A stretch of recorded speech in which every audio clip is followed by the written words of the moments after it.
capital of the world, right? Youth capital of the world. So we never miss this one. But thank y'all so much for your hospitality for us tonight. We're going to go ahead and open up our status update. I'm Jay Barrett, Chairman of the Board of Regents. And I believe Dolores is going to introduce our guest, who will then open us up with prayer tonight. All right. Thank you, Dolores.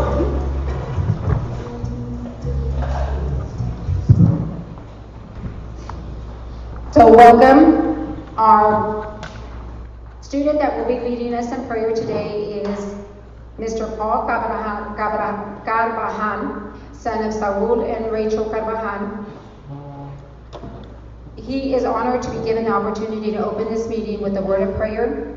He is a recent graduate of the RNEC LVN program with Frank Phillips and will be continuing his education at Amarillo College this summer in pursuit of his associates in nursing through the RNEC program.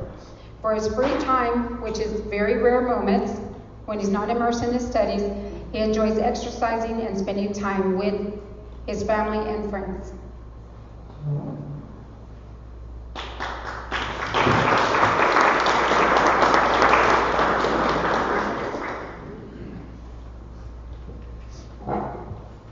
At this time, I invite you to bow your heads with me. Dear Heavenly Father, I would like to begin this prayer by giving you all glory and honor. Father God, thank you for this food we are about to receive. We ask that you bless it and bless the hands who have prepared it. May it be nourishing to our bodies and strengthen our spirits. Lord, as this group gathers together, I pray for your guidance and wisdom as they discuss, plan, and make decisions. May they be open to one another's perspectives and work together in spirit and in unity. May their efforts yield positive outcomes and that honor you and bless those whom they serve. In your holy name we pray. Amen. Amen. Thank you, Paul, for that. As Jay said, my name is Dolores Arambula. I am the Dean of Campus Operations here at the Hickson Memorial Campus, and I would like to take the time to thank you for joining us today. It's always an honor to have you and host our Board of Regents here, our annual meeting. I'm going to take a few minutes to introduce our staff that are joined us this evening. At this far back table, we have Guillermo Sierra and Richard Suarez Guerra. They are our CDL instructors. We have Mal Manchi. He is part of our Hereford Advisory Board. We have Joe Salcedo that works with Texas Workforce. Myra Salas, our administrative assistant. We have Cynthia Rodriguez, our student coach, our success coach and student life coordinator. We have Shanice Vega, our supervisor for the Academic Success Center. We have Emmy Reese, our assistant director. At this far back table, we have Colin Boyles, our math instructor. Yvette Sines, our academic advisor. Brenda Davis, our student support specialist. Ms. Rogers, our adjunct English faculty member. This middle table, we have our 3 student workers. We have Eileen Arroyo. We have Jocelyn Hernandez. And then we have Jose Lara. They just started, sorry. So we're really excited to have our 3 student workers. Then on this table, we have Ms. Kara Starkweather, our biology instructor. And then over here at this other table, we have Nicholas Dominguez, our science tutor. Rolando Ramirez, our science tutor. Nicholas is actually our math tutor. I think I said that incorrect. And then Lupe Padilla, she is our RNEC LVN instructor. And then Isabel Avila, she is our RNEC RN transition instructor. So, and this wouldn't have been possible without their assistance. So thank you so much.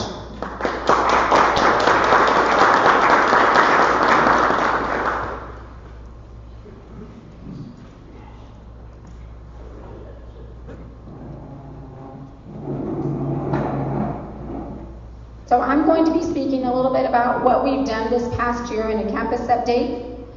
I want to start off with our Hereford High School campus tour. So this spring semester, we hosted our first high school campus tour in 17 years, and that's my tenure at AC.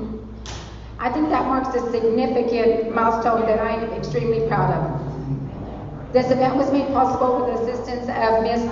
Isabel Avila and our collaboration with our high school. Approximately 40 students attended the tour where they were placed in cohorts, and they had the opportunity to learn more about student life, the Academic Success Center, our AC communities with the assistance of Margarita Rocha, our RNEC programs, and truck driving. We plan to extend this opportunity to other surrounding high schools and encourage more high school students to participate.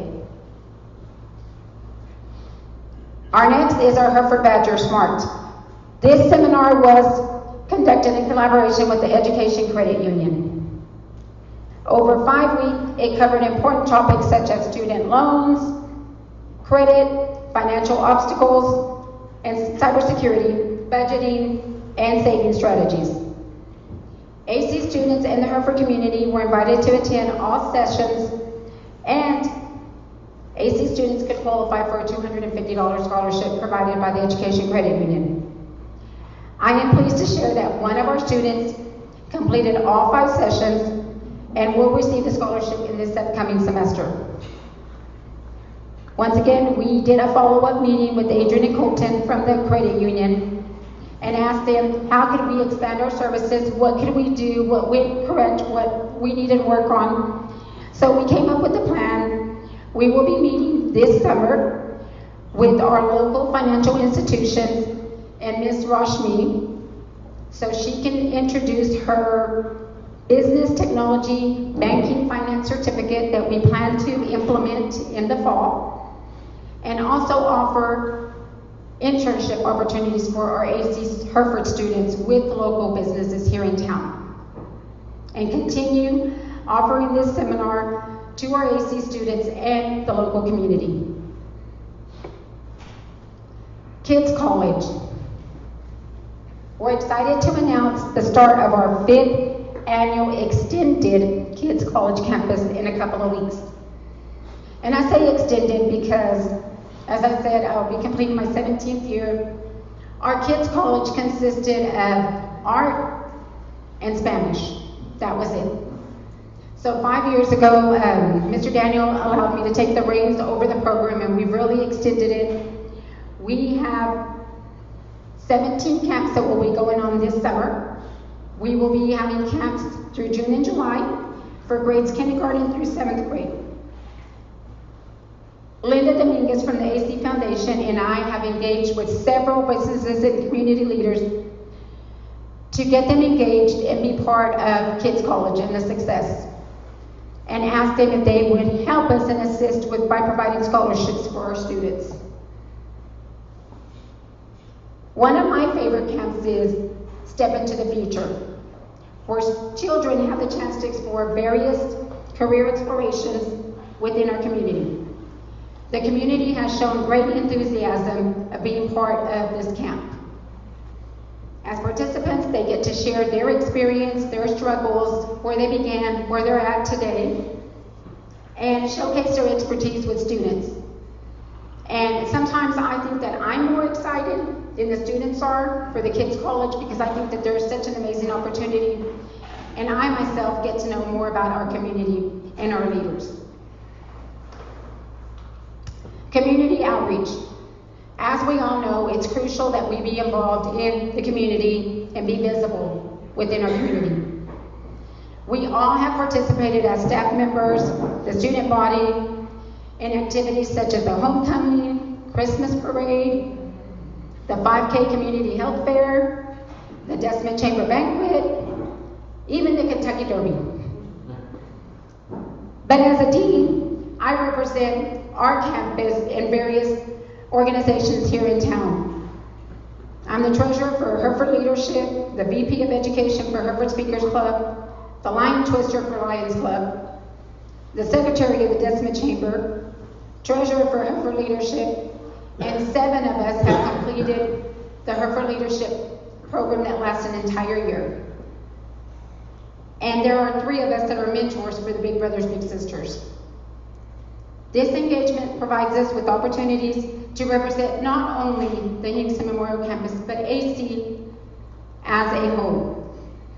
And as we connect with community leaders, it's inspiring trying to engage with them and hear all their positive feedback about the difference that our college community is making here in Hereford.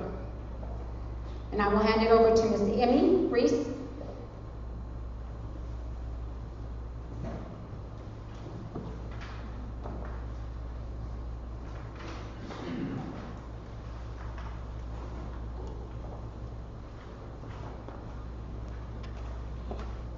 Good evening, everyone. My name is Emmy Reese, and I'm the Assistant Director here on the Hinkson Memorial Campus. Thank you for joining us today. I'd like to take a few moments to share where we currently stand with enrollment, and more importantly, where we're headed. Our fall enrollment for 2023, we welcomed 456 students. For 2024, we welcomed 445, and our fall 2025 enrollment is currently underway. Spring enrollment for 2024, we saw 371. For 2025, we saw 318. For summer 2024, we had 60, and for 2025, we currently stand at 53. Kids College enrollment was at 208 last year and is ongoing for this year.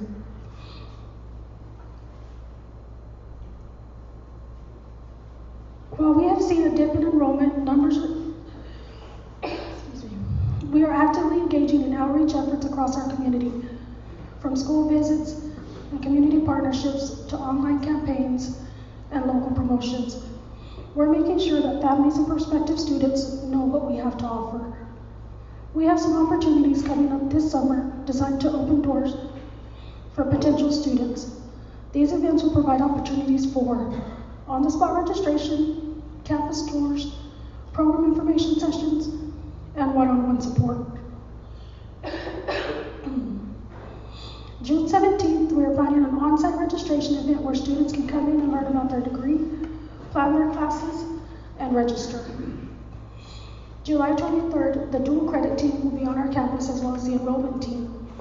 They will be registering local and surrounding area high school students, as well as anyone in the community who is interested in attending Amarillo College.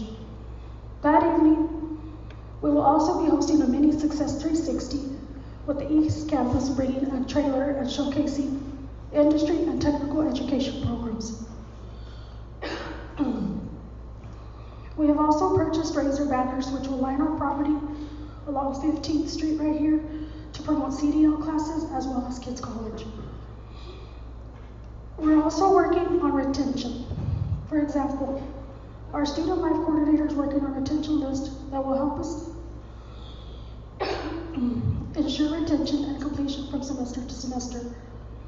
The front office staff has several working documents that keep track of interest in our programs, such as GED, ESL, and CDL.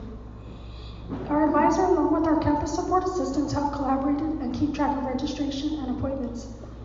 This way we can follow who is registered, who is canceled, and who may need to reschedule.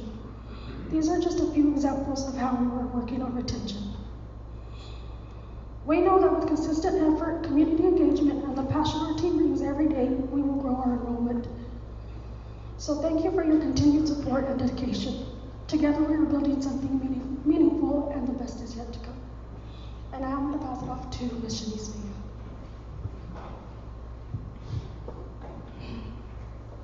Hi, my name is Shanice Vega. I am the Academic Success Center Supervisor, and I also oversee testing.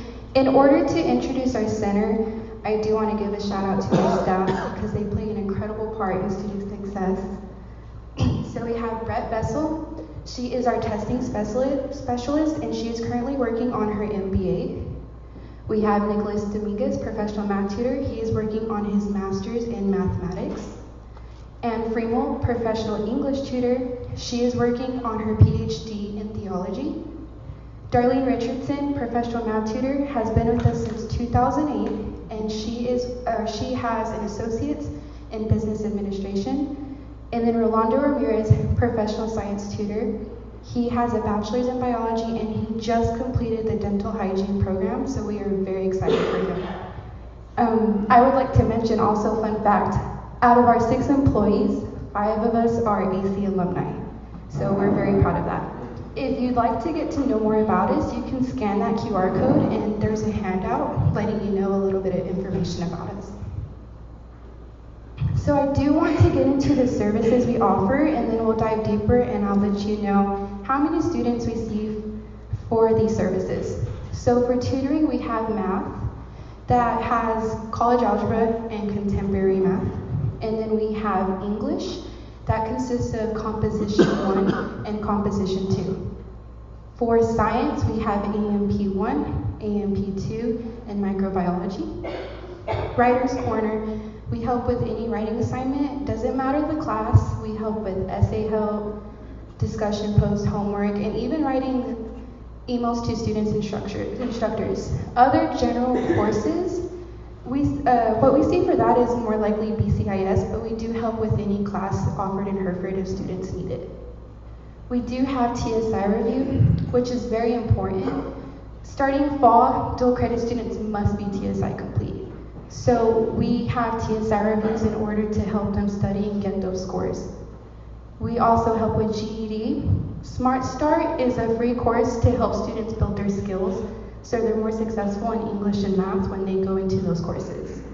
Studying in computer use, embedded tutoring.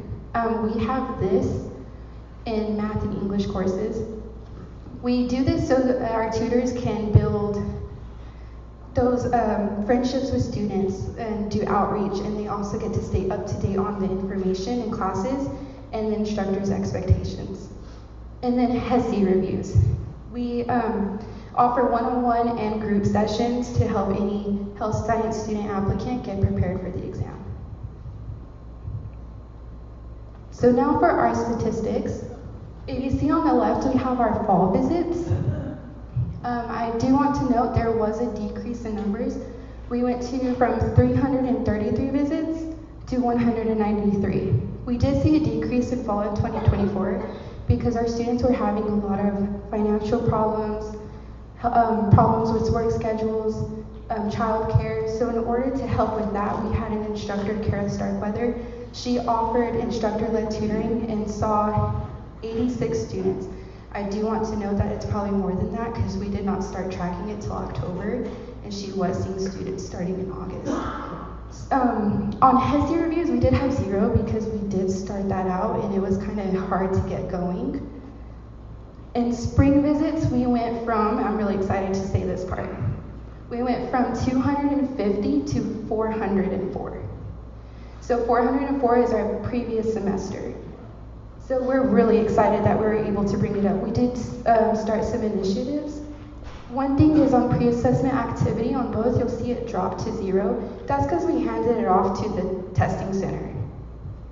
Now you're probably wondering, how are we able to bring up our numbers? Well, we did a few things.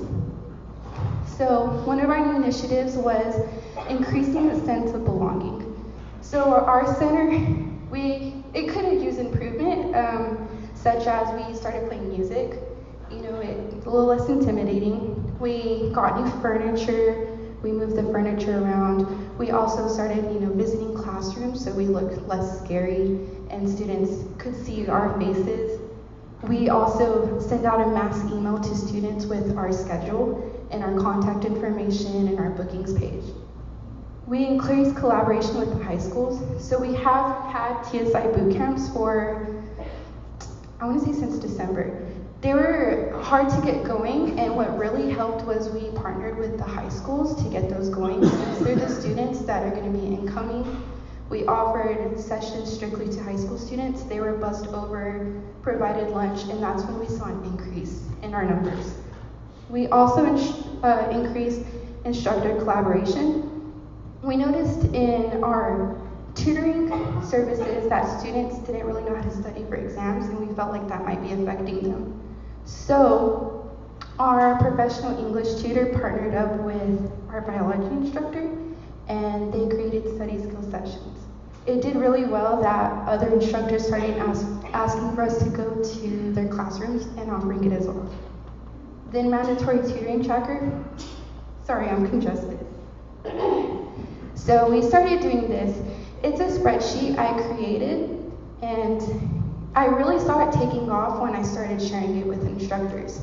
I track the students' information when their tutoring's due and how many times I contact them, and this ensured that no one slipped through the cracks.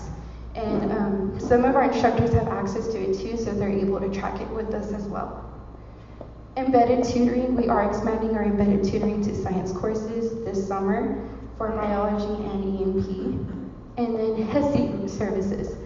So I'm not sure if you are familiar with HESI, but the sessions are like a whole day and each subject's about a couple hours. We got feedback from students that it was very quick, so we are going to try to offer a subject a day. You can see here that we have our handouts for upcoming events next week, and I'm excited to say, that we have about 20 students signed up, so we're really, really excited. I'm going to hand it off to Cynthia. Thank you.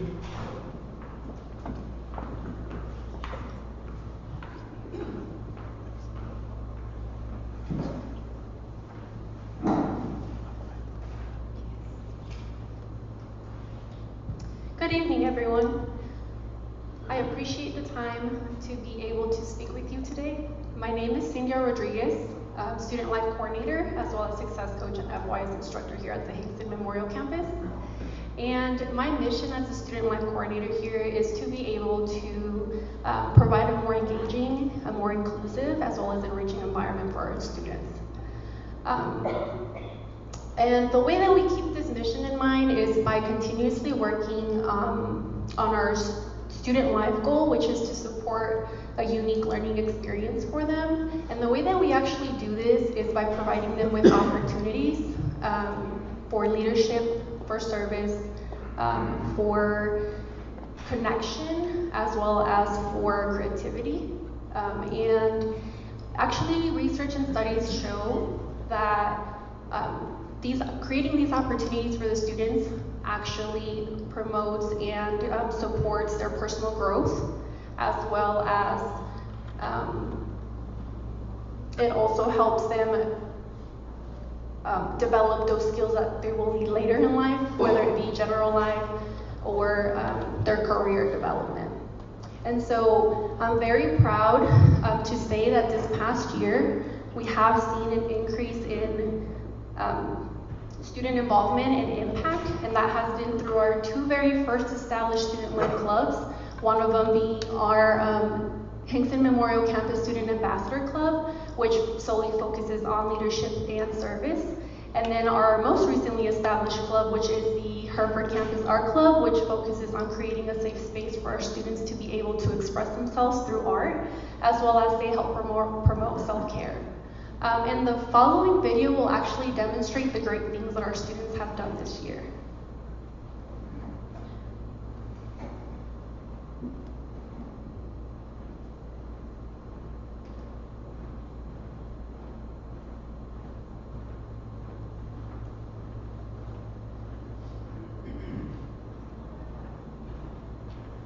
Hello, we are at the Hinkson Memorial Campus.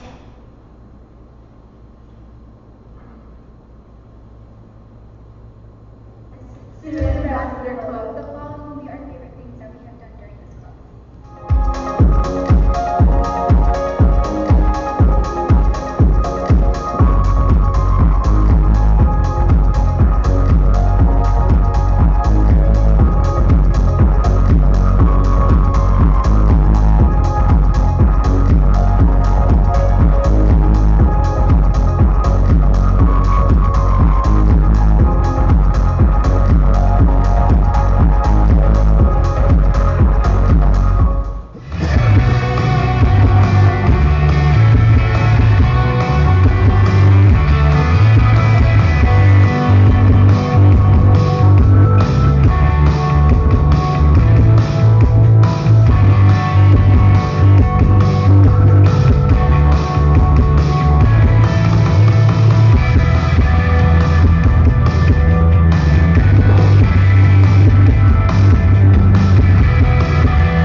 as well as being pushed to my best by our sponsor, Mrs. Cynthia Rodriguez. And that's all. On to the next. Hi, my name is Sonia Barr, and I'm a member of the Student Ambassador Club. My favorite part about being this club is being part of a team that can make me feel wanted and feel seen. My name is Ana Medina, and my favorite thing about being the student ambassador has been sharing the experience with others and also building better connections with everybody. My name is Maria Bernal, and my favorite thing about our Student Ambassador Club is the community that we have built as well as the connections that I have with my peers.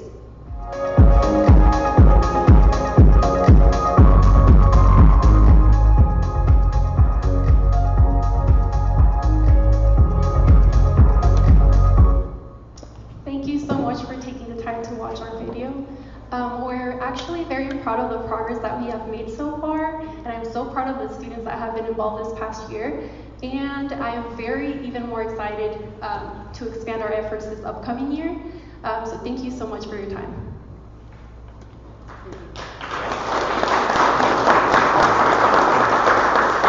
Now we will open up the floor to any questions that y'all might have for us. I have a question. Yes, ma'am. What do you do in your spare time? Irene, I'd rather not answer that because I don't know how to sit down. Coffee is my passion. I think the appropriate answer is what's spare time.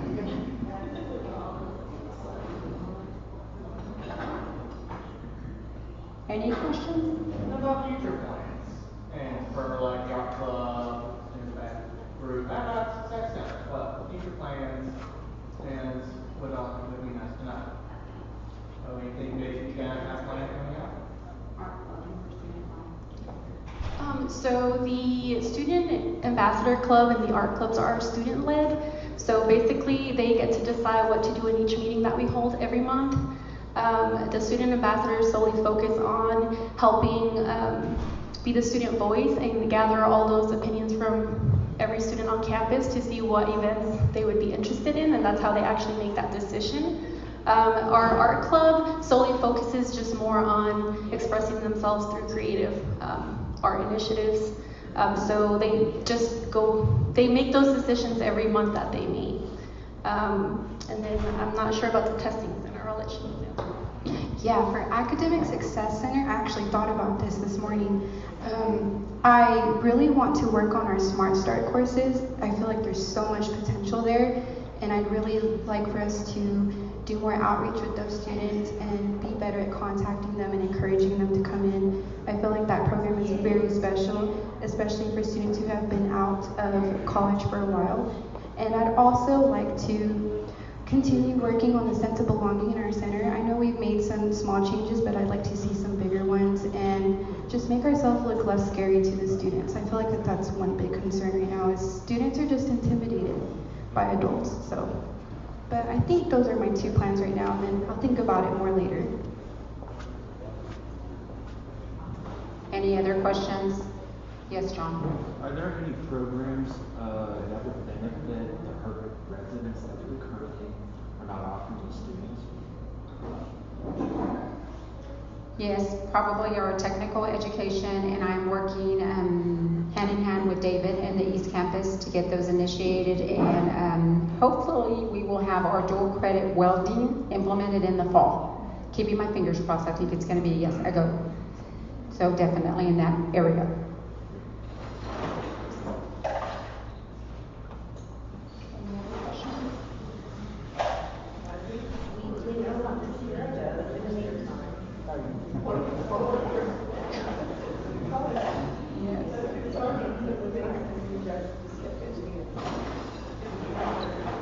Yes. Yes, very happy to have her with us.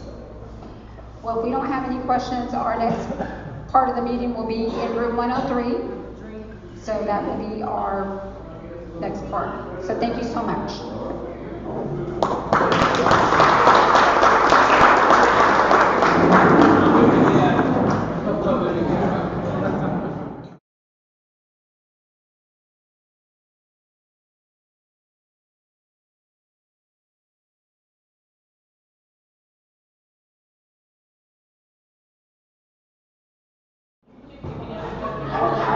Okay, okay. Dr. Crawford is going to give the nominating committee report. So as far as the nominating committee, we met, the four of us, we were 1 year into our current executive team, so we will talk about this, I guess, more in the meeting, but just having the same three stay in their positions, which are Jay, John, and then Sarah. So any other changes to that, David? Any other? We were just given the nominating report for that we went. Go ahead. Nope. So we've got it. So that's who we're going to have continue in those positions then. Okay. Sounds good. Now Dr. Connor is going to give the president's report.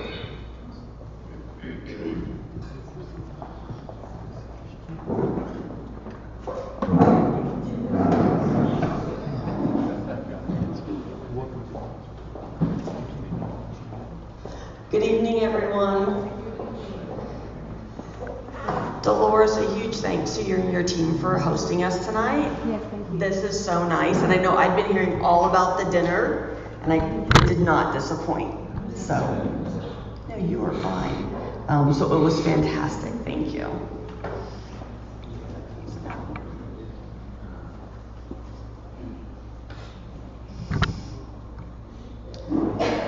So spring commencement was a huge success, and I want to thank all of you who were able to attend not only commencement, but the many other completion and celebration ceremonies that we held.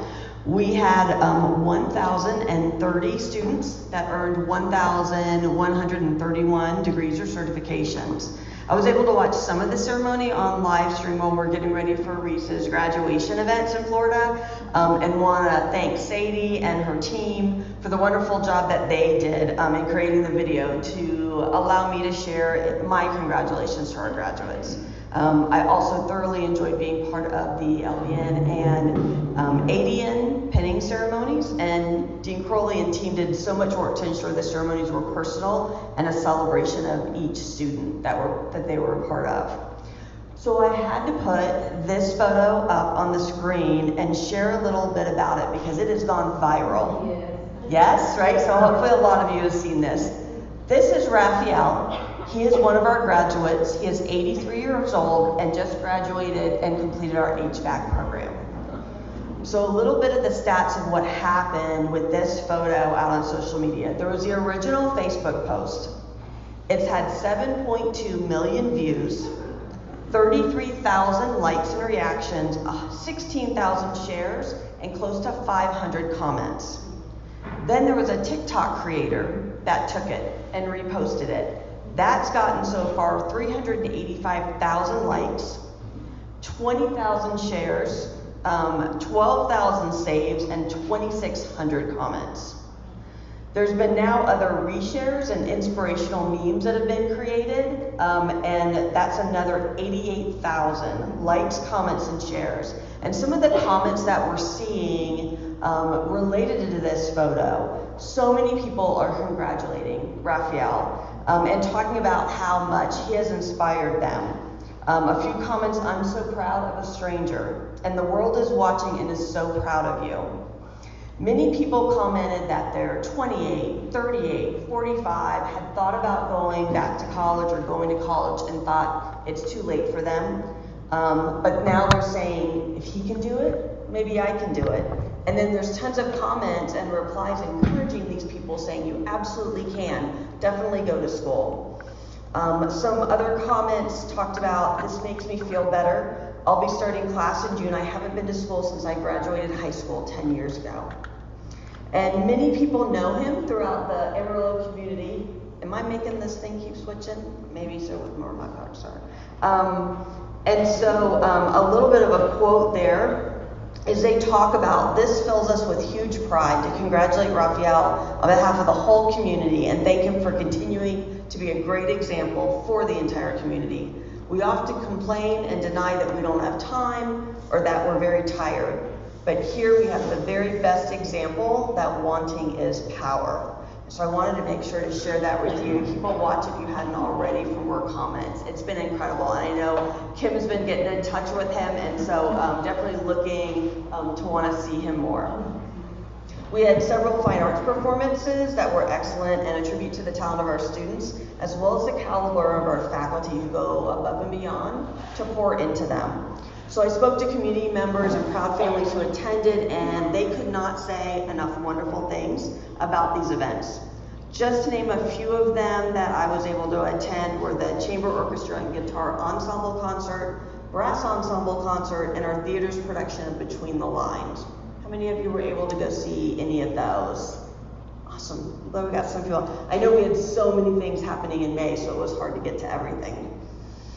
Internally, Chief Huddleston is piloting active shooter training for our faculty and staff that we're hoping will inform and empower them to be prepared if such a situation arises. And also, he's working with an internal team to build out our college emergency response plan. This year's athletic banquet that I know a lot of you attended was first class. I think everyone would agree, and it was a packed house with so many families and friends, so proud of our athletes and what they've accomplished. We're going to be bringing to the board a more in-depth report in the coming months on our athletics program, but I just wanted to give you a few highlights of the team this year. So for Badger baseball team, they finished the season in 6th place out of 10 teams in the Western Junior College Athletic Conference. This 1917 conference record was a program best since we rebooted athletics in 2022. 30 out of 46 baseball players, so 65%, had a 3.0 GPA or higher in the spring term. Our men and women cross-country teams continue to improve with several setting team records this year. Amarillo native Mallory Moore placed 75th out of 184 runners in the women's division in the NJCAA championships. Lane Kenny, who is also an Amarillo native, placed 62 out of 191 runners in the 8K men's division at nationals. And for cross country, we had 6 out of 15, or 40%, that had 3.0 GPA or higher. Our women's volleyball team continued to improve season over season. 6 out of 10 of them, so 60%, had a GPA of 3.0 or higher. And then across all the sports, 18 of our students had a GPA between 3.5 and 3.99, and 10 of our athletes had a 4.0. Also, 32 out of 50 freshmen are set to return for their sophomore years with us next year. So we're looking forward to a really good 25-26 year. As a quick update, I have officially completed my first 100 days. And this wasn't me. I mean, this is a huge credit and thank you to everyone at the college and the Regents who worked so hard to make sure that I could get out there and be meeting as many people as possible and start building these connections.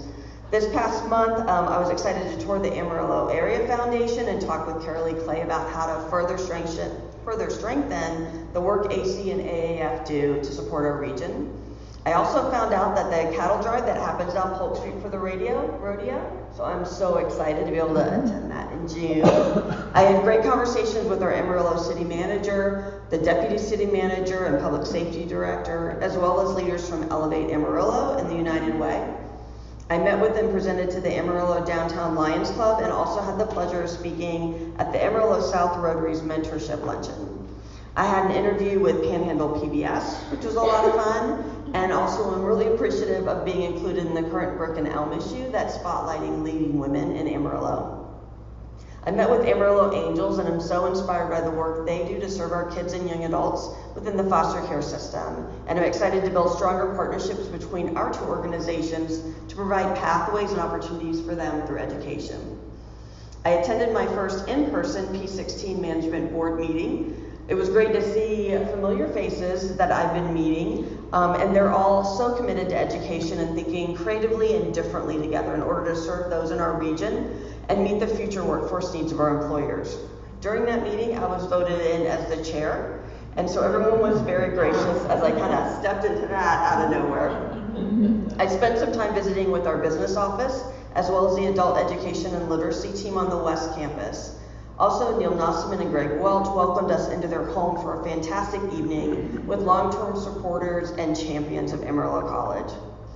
I spoke at the Moore County Health Foundation Scholarship Luncheon last week, and appreciate Jeff Turner for the invitation. I think my very first week here, maybe my first day, you had emailed me to ask me that. It was really an honor to be in a room absolutely packed with donors and supporters of our rural healthcare programs, and thank them for their vision and generosity in recognizing the deep connection between education and community health. One nurse told of the positive impact AC had on his life with a $500 scholarship that made all the difference. And all 3 of his daughters since have also attended Amarillo College. The Moore County Health Foundation awarded the first scholarships in 2017. They've now given over 500 scholarships in that time, and about 100 scholarships have been to Amarillo College students. Friday, I will speak at Ascension Academy's graduation, so I'm really excited to meet their graduates and their families. Over the summer, the college may appear to be a bit quieter, but we're still here and excited to have our students taking summer classes. There's also going to be a lot of intentional planning going on as we look forward to the 25-6 school year, and I'm going to enjoy getting to know the college family even better. We've included information in the Regents packets to highlight events that are happening over the next month, and I know June Jazz has a big one that we're looking forward to.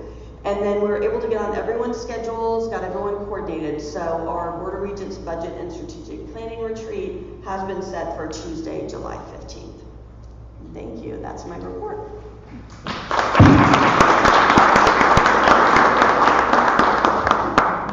Now let's go to the next room and let's start at 6:45. It gives everybody a little time to freshen up and get ready for the meeting. 6:45.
Good evening, everyone. I'm going to call to order the meeting of the Amarillo College Board of Regents here at the Hereford campus.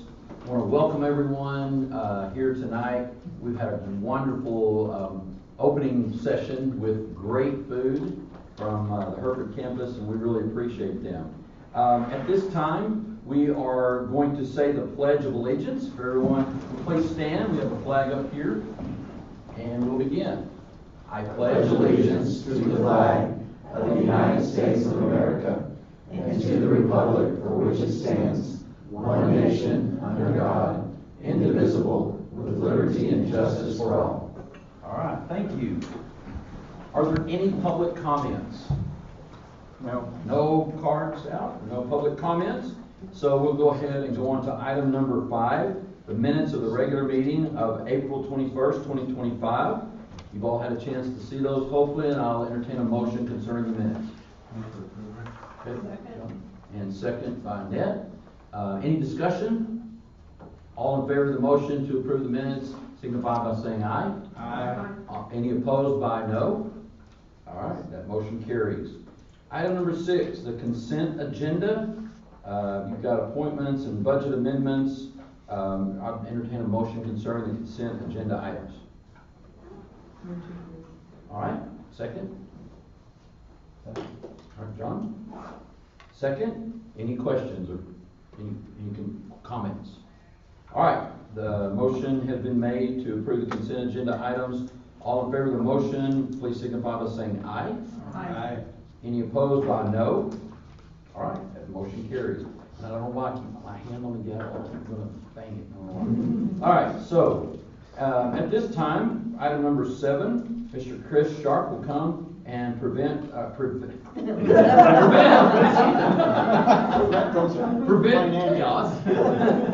Present our financial statements for April 2025. Thank you. In your packet are the financials. On page 6 is where they start. If you'll look, we're comparing them year to year. So we're comparing them April of last year to April of this year. Our current assets in April of 24, they were $24,184,000. At the end of April this year, they were at $241,931,000. The $8 million difference is what we spent in the bonds for the construction projects. Next page, page 7, is our current liabilities. In April of 24, it was at $216,486,000. Currently, as of the end of April, $210,982,000. Just not as many liabilities this year as we had last year. I think we were spending quite a bit more this time last year on the bond projects. That's why that's a little bit different. Next page is our net pension. So this time last year, we were at $29,236,000. This year we have seen an increase in our net position of $31,251,000. So things are looking really good with our finances. Next page is our operating revenues. This time last year, we were at $84,099,000. This year, we're at $89,897,000. So our revenue is up a little bit. Probably that's due to timing of some of the like our ad valorem taxes and that kind of stuff coming in. Then on page 10 is our total expenditures. This time last year, we were $86,524,000. This year, we're at 93,387,000. Part of that is we had 3 million more in scholarships, and then 4 million in the construction projects that we paid out. Is that called professional fees? Okay. Yeah. Questions, comments on the financials? Move for approval of financials. Second. Okay.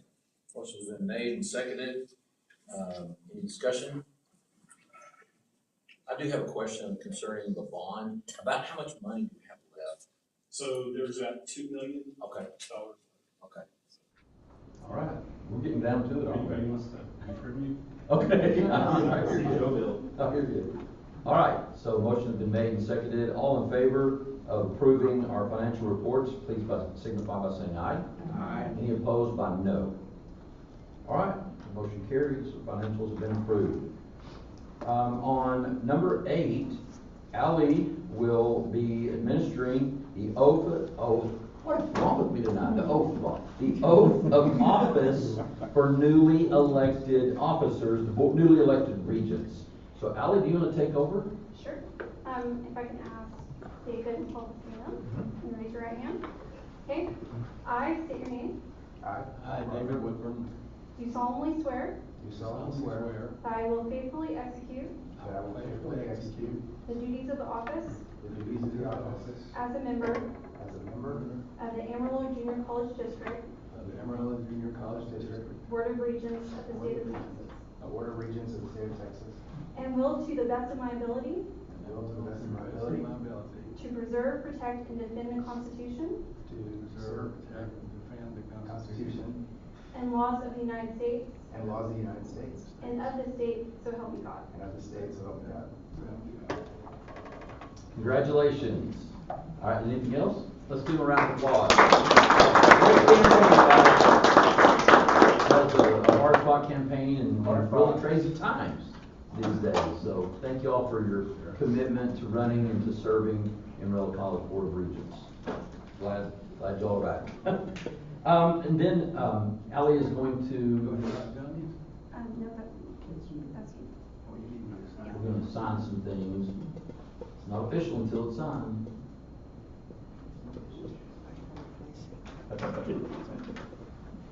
Are we? You are. I'm just over here signing, I guess you called. Not yet, but go ahead. Yeah, let's do that. Number 9, Board Nominating Committee. David Woodburn, Chair, is going to bring that report, and we'll have the election of the officers. Okay, the 4 of us met and came up with a slate of officers, which are the same officers that are serving currently. Jay Barrett as the chair, and John Betancourt as vice chair, and Sarah Facina, secretary. Thank you. So that's a motion out of the committee? From the committee. So it doesn't need a second or anything like that. I guess we go ahead and have the vote to elect the officers, and I'll go ahead and start by saying any without motion, it's not freaking me out.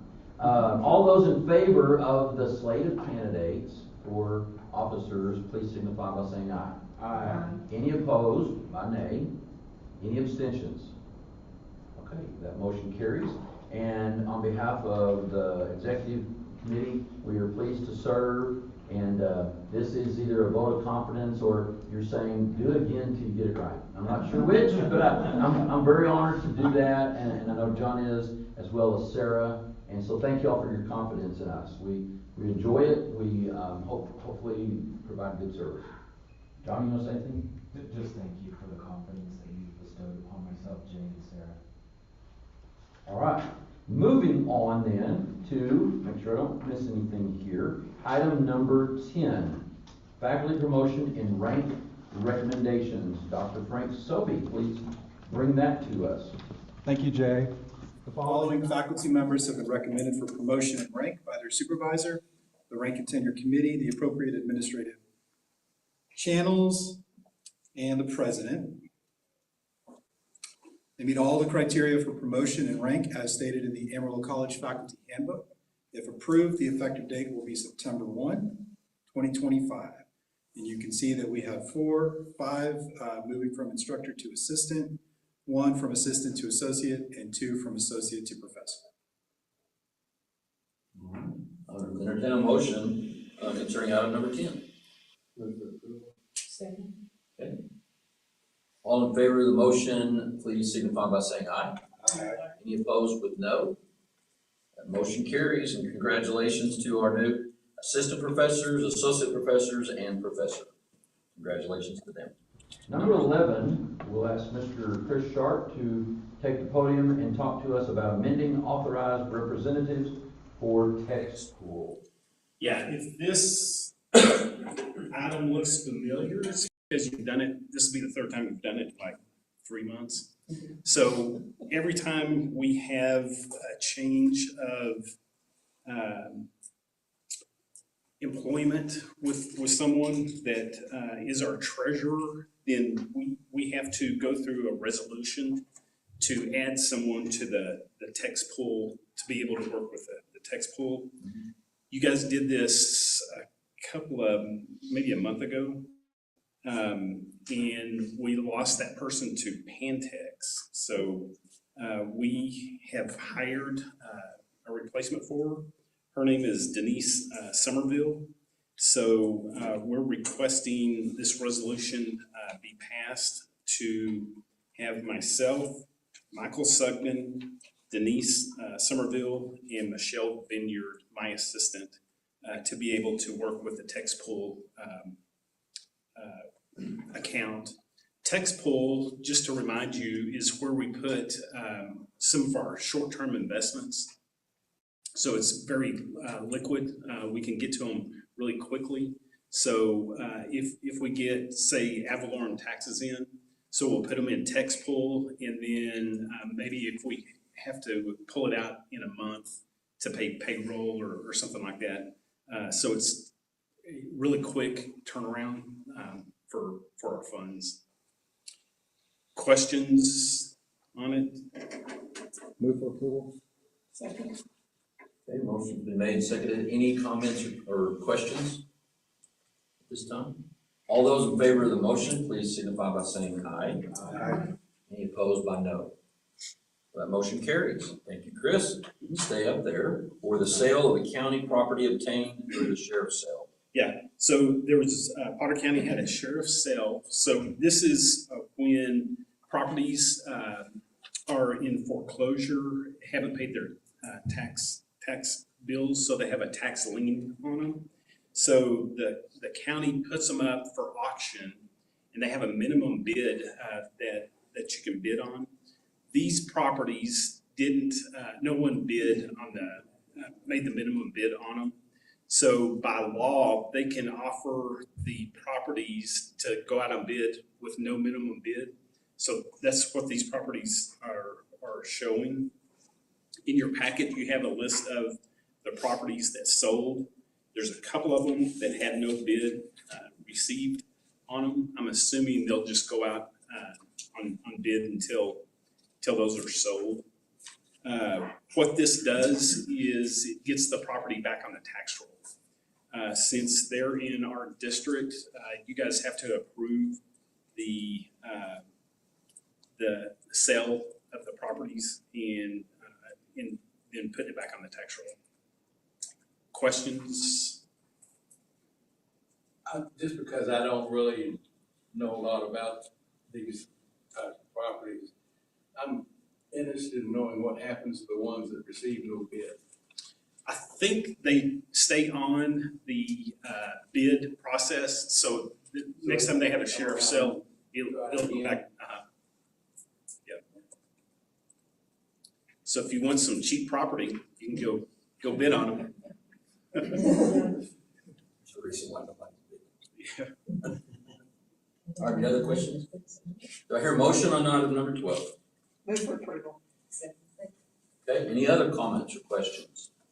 Chris, thank you. We're going to go ahead and vote on that. All in favor of the motion on the item number 12, the sale of county property obtained through share sale, please signify by saying aye. Aye. Any opposed with no? All right, that motion carries.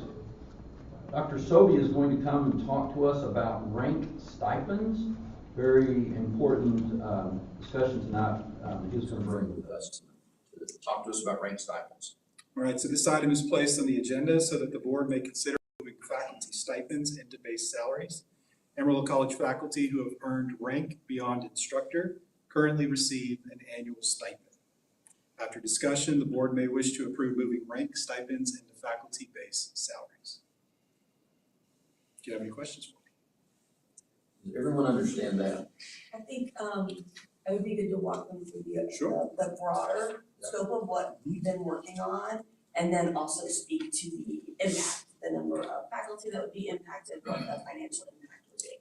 So with the completion of the Evergreen Faculty Compensation Study last fall, we started taking a strategic look into the various ways in which we compensate our faculty. And historically at this college, we have rewarded faculty for meritorious performance as demonstrated in the classroom through teaching effectiveness, service to the college and the community, as well as a commitment to professional development. And for those faculty who petition for advanced rank, moving up from their base rank of instructor to assistant, from assistant to associate, and from associate to professor, we have rank stipends that we award them, and these are paid out annually as a stipend. For an assistant, it's $1,750. For associate, it's $2,750, and for professor, it's $3,750. And this has been a really good practice over time for our faculty to acknowledge their longevity with the institution, as well as a commitment to high performance in alignment with our strategic goals and our institutional values. And so one of the issues in this strategic look that we took into faculty compensation is that because the stipends do not pay out, they're not in the base, there's no cumulative benefit to them when raises that are approved by the board are applied. So you kind of lose that sort of retention incentive over time. Right now we have about 178 full-time faculty. And, well, after tonight, thank you board for approving the newly advanced in rank faculty. We'll have 84 who have some level of advanced rank. That will assure them of the institution's commitment to the service that they provide our students with, as well as their colleagues and all of us. Another issue has been our faculty receive all kinds of stipends for various other sorts of things.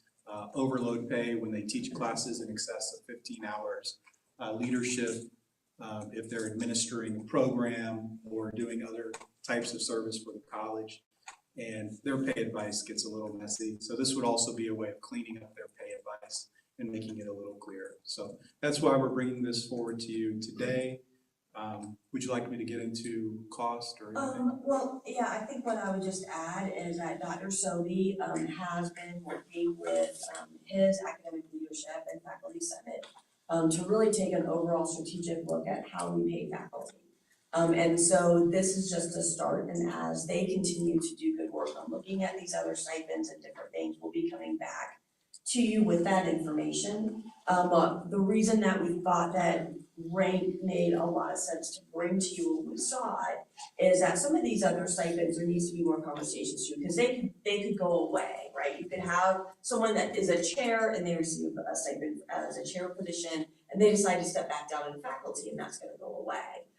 When they get rank, they maintain rank, and so when you think about it, it's almost kind of like a promotion, but then you're not having that opportunity to get it in your base for when raises happen. And the calculation, as Dr. Sobey said, is that we've got, well now, 84 individuals. If we were to do what he calculated, a 4% raise, the impact to the budget would be $8,000. So we're not looking at a huge impact for budget, but I think for faculty to have that become part of their base, we felt like it was worthwhile to bring it for the board's consideration. You said 80,000? 8,000. That's not much, but it means a lot, because you're basing the raises on that base and not base plus stipend, correct? So, and it just makes sense. These other stipends are for temporary or, as you're doing the job, whereas the rank should be part of the base salary. It's just, you give a raise. So this was presented in Finance Committee, and we approved it, so it would come as a recommendation from our Finance Committee. Okay, so we'll take that. And we'll just vote on it, but we want to make sure everyone's clear on exactly what this means and what we're voting on. Any questions? And would this be considered like a lump sum payment to them for their taxes that are taken out? Well, right now, the stipends that they receive, they already receive them. And so it would just be moving it in from their pay perspective to be part of their base versus it being the separate line item as a stipend. So what is the total cost of, there is no additional cost of the total cost of the stipend we receive right now. It would just be the next time that we do any type of a raise, there's that incremental impact because now that gets to be part of their base increase. And so you said 1750, 2750, 3750? Correct. Is that like Correct. 3,750? Yes, $3,750 for full professor. And taxes are taken out of it. Yeah. All right, we're going to go ahead and vote. All those in favor of this motion, please signify by saying aye. Aye. Any opposed? That motion carries. Thank you, Dr. Sobey, and we're very glad to do this for the faculty. Summer pay for faculty leaders as well. Yes, also thank you for me.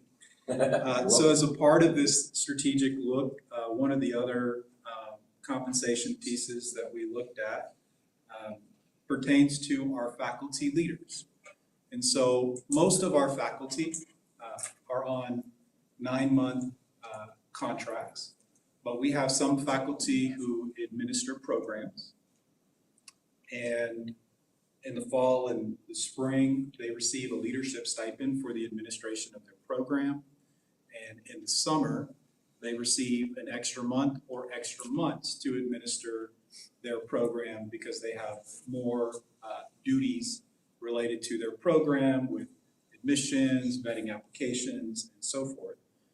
And what I discovered, along with the BPAA leadership team, is that our faculty leaders with extra month contracts for which they receive this leadership stipend to administer the programs are not able to, keep getting pop-ups here, they're not able to teach summer classes for summer pay like the rest of the faculty. In fact, they have embedded teaching requirements as a part of their extra months. And what we would like to do is give those faculty leaders the opportunity to teach classes in the summer for pay, like the rest of their faculty colleagues. Do you have questions about that? Or to not teach, right? Or to not teach. Yes, there are cases. There are cases where some faculty leaders would prefer not to teach and to give junior faculty the opportunity to teach in the summer, but because of the way it currently stands, they're required to teach 3 hours or 6 hours, and that can take a class away from junior faculty. And so this was also presented, Johnny and Michelle aren't here, but it was a recommendation coming out of Finance Committee. Any questions on this one? I would just add though, just so that you all know the numbers, by the numbers as well. So we have 22 faculty leaders that would be impacted by this. The cost would be about $150,000. However, that's not additional cost to the budget. So the budget that Dr. Sobey currently has to be able to teach these classes, we would still be able to stay in budget if we made this change. And so it wouldn't be us looking to go over budget what our balanced budget is. So they would get paid an additional month or two if they chose to. They would get paid to teach a class if they choose to, or they would be able to say, where it's mandated right now, that my summer is filled up enough with what I'm doing, And I'd like to give the opportunity for a junior faculty member to teach the class and get paid for it. It's kind of like asking the principal to teach summer school. This principal doesn't want to teach summer school. Especially this summer. For no extra pay. No, I haven't heard complaints about not getting extra pay. Yeah, and that's kind of what it is. So it sounds like something that would alleviate that complaint. Cleans it up. Make it a little more fair. It It really would be does. well received. Frank, we're glad that you are, and your committees are looking into these things to clean all this up for us. We're gonna go ahead and vote. All in favor of this motion, please signify by saying aye. Aye. Any opposed with no? Motion carries. And At this time, that's item number 14. At this time, there is no need for a closed session. Item number 15, we don't need that, so I'll entertain a motion for adjournment. Okay, motion to adjourn and? Second. I heard that. Meeting adjourned. How's that?